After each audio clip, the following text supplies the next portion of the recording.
Hi అండి అందరికీ. మనందరికీ తెలుసు రీసెంట్గా తెలంగాణ బీజేపీలో కీలకమైన నేత రాజా సింగ్. ఎందుకు కీలకమైన నేత అంటే హైదరాబాద్లో ఆయన 2018లో తెలంగాణ బీజేపీ నుంచి ఎవరు గెలవకపోయినా కానీ ఆయన ఒక్కడే గెలిచి రికార్డు సృష్టించడం, అంటే అంత కీలకమైన నేత రాజా సింగ్. అయితే రీసెంట్గా బీజేపీకి కొత్త అధ్యక్షుడిని రామచంద్రరావుని నియమించడంపై ఈయన కొంచెం అసంతృప్తి వ్యక్తం చేసిండు.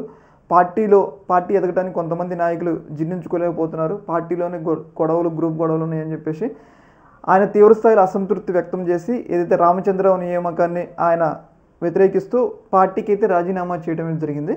అయితే రీసెంట్గా ఆయన రాజీనామాని కేంద్ర పార్టీ అధ్యక్షుడు జేపీ నడ్డా సంథింగ్ ఇప్పుడు ఎవరున్నారో వాళ్ళైతే ఆమోదించడమే జరిగిందనమాట. ఒక రకంగా ఏంటంటే రాజా సింగ్కి ఒక పెద్ద షాక్. ఎందుకంటే మొదటి నుంచి కూడా ఆయన బీజేపీ పార్టీని హిందుత్వాన్ని నమ్ముకొని ఉన్న వ్యక్తి అనమాట. ఆయన రాజీనామా చేస్తే ఏమైనా పెద్దలు ఏమన్నా ఆయన బుజ్జగిస్తారనుకుంటే బుజ్జగించడం లేదు, ఏం లేదు, నువ్వు బోబిడ్డ అన్నట్లుగా బయటికి అయితే నెట్టడం అనేది జరిగింది. మరి ఆయన ఇప్పుడు ఎమ్మెల్యే పదవికి రాజీనామా చేస్తారు. ఎందుకంటే ఆయన ఇప్పుడు ఒక ఎమ్మెల్యే కూడా గోషమహల్ నుంచి ఎమ్మెల్యేగా కూడా కొనసాగుతున్నారు.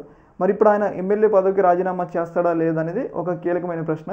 ఒకవేళ ఎమ్మెల్యే పదవికి కూడా రాజీనామా చేస్తే ఇప్పటికే జూబ్లీహిల్స్ ఎమ్మెల్యే చనిపోయారు కాబట్టి ఆయన అంటే ఇప్పుడు ఆయనకి మళ్ళీ ఉప ఎన్నిక అక్కడ జరుగుతుంది కాబట్టి ఇప్పుడు ఒకవేళ ఈయన కూడా రాజీనామా చేస్తే 2 నియోజకవర్గాలకి ఒకేసారి ఉప ఎన్నిక జరగడానికి అయితే అవకాశం ఉంటుందని మనమైతే అనుకోవచ్చు అనమాట.